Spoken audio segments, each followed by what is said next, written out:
உங்க software project ஆரம்பத்துல rocket மாதிரி இருந்துச்சு, ஆனா இப்போ ஏன் சேத்துல மாட்டின வண்டி மாதிரி நகருது? ஒரு சின்ன சேஞ்ச் பண்றது கூட ஏன் பல நாள் ஆகுது? இதுக்கு பின்னாடி இருக்கிற ஒரு பெரிய பிரச்சனைய பத்தி தான் இந்த பகுதியில நாம பார்க்க போறோம். இதுதாங்க எல்லா டெவலப்பரும் மேனேஜரும் ஃபேஸ் பண்ற ஒரு பெரிய தலைவலி.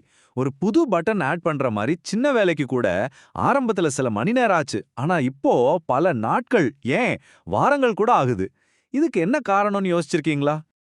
இந்த ஸ்லோ டவுனுக்கு முக்கிய காரணம் டர்ட்டி கோட், அதாவது அழுக்கான கோட். இது சோம்பேறித்தனத்தால மட்டும் வர்றதில்ல. வேகமா வேலைய முடிக்கணும்னு ஒரு பிரஷர் இல்லனா அனுபவம் கம்மியா இருக்கிறதுன்னு நிஜ வாழ்க்கையில நாம சந்திக்கிற பல அழுத்தங்களால தான் இது உருவாகுது. இந்த டர்ட்டி கோடால வர்ற விளைவுக்கு ஒரு பேர் இருக்கு. அதுதான் டெக்னிக்கல் டெப்ட், அதாவது தொழில்நுட்ப கடன். கேட்கறதுக்கு இது ஏதோ ஃபினான்ஸ் டர்ம் மாதிரி இருந்தாலும் கோடிங்ல இதோட பாதிப்பு ரொம்பவே அதிகம். உங்க ப்ராஜெக்டோட வேகத்தை இது கொஞ்சம் கொஞ்சமா அழிச்சிடும். இந்த ஸ்லைட்ல இருக்கிற மாதிரி கோடிங்ல நாம் எடுக்கிற ஒவ்வொரு ஷார்ட்கட்டும் பேங்க்ல லோன் வாங்குற மாதிரி தான்.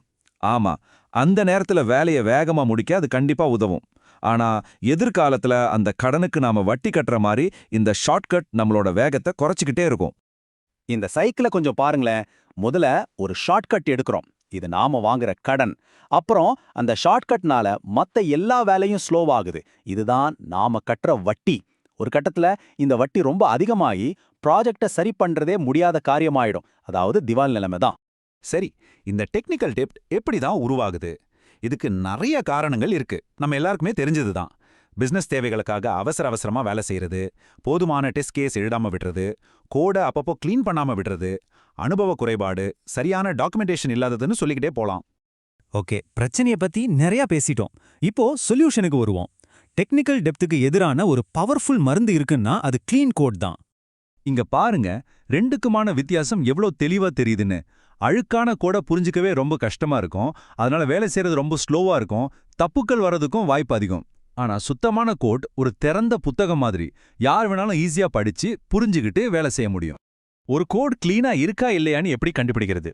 இதோ சில சிம்பிள் ரூல்ஸ். மற்ற டெவலப்பர்ஸ்க்கு அது ஈஸியா புரியணும். ஒரே கோட் திரும்ப திரும்ப ரிப்பீட் ஆகக்கூடாது. தேவையில்லாத விஷயங்கள் இல்லாம சிம்பிளா இருக்கணும். ரொம்ப முக்கியமா எல்லா டெஸ்ட்டுகளையும் பாஸ் பண்ணணும். இதனால மெயின்டெனன்ஸ் செலவும் ரொம்பவே குறையும். ஏற்கனவே குப்பையா இருக்கிற ஒரு கோடை எப்படி கிளீனான கோடா மாத்துறது? அதுக்கும் ஒரு வழி இருக்கு. அந்த வழிக்கு பேரு தான் ரீஃபேக்டரிங். இது நம்ம டெக்னிக்கல் டெப்ட்ங்கிற கடனை திருப்பி கட்டி நம்ம கோடை மறுபடியும் ஹெல்தியான ஒரு நிலைமைக்கு கொண்டு வரதுக்கான ஒரு பவர்ஃபுல் ப்ராசஸ். ரீஃபேக்டரிங்னா என்ன? ரொம்ப சிம்பிள். புதிய ஃபீச்சர்ஸ் எதையும் உருவாக்காம கோடோட இன்டர்னல் ஸ்ட்ரக்சரை மட்டும் இன்னும் பெட்டரா மாத்துறது. இதுதான் ரொம்ப முக்கியமான விஷயம். அதாவது ஒரு காரோட வெளித்தோற்றத்தை மாத்தாம உள்ள இருக்கிற இன்ஜினை மட்டும் சரி பண்ற மாதிரி. ரீஃபேக்டரிங்னா மொத்த கோடையும் ஒரே நாள்ல தூக்கி போட்டுட்டு புதுசா எழுதுறது கிடையாது. அது ரொம்ப ரிஸ்க். இது ஒரு பாதுகாப்பான படிப்படியான செயல்முறை. ஒரு சின்ன சேஞ்ச் பண்ணணும், அப்புறம் எல்லா டெஸ்டையும் ரன் பண்ணி எதுவும் பிரேக் ஆகலன்னு கன்ஃபார்ம் பண்ணணும், அப்புறம் அடுத்த சின்ன சேஞ்ச் பண்ணணும், அவ்வளவுதான். ரீஃபேக்டரிங்னா என்னன்னு தெரிஞ்சிருச்சு. ஆனா இதை எப்ப பண்ணணும்? இது ஒரு வேலையா பார்க்காம நம்மளோட கோடிங் பழக்கமாவே எப்படி மாத்திக்கிறது? இது ஒரு சூப்பரான ரூல். ஒரு வேலையை முதல் தடவை செய்யும்போது ஜஸ்ட் செஞ்சு முடிச்சிடுங்க.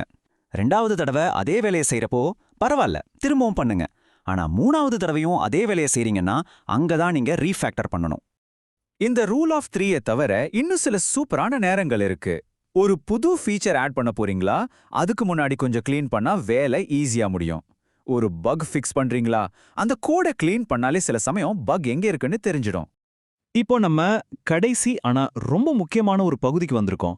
ரீஃபேக்டரிங்க எப்படி சரியா பண்றது, தப்பு பண்ணாம எப்படி இருக்கிறது?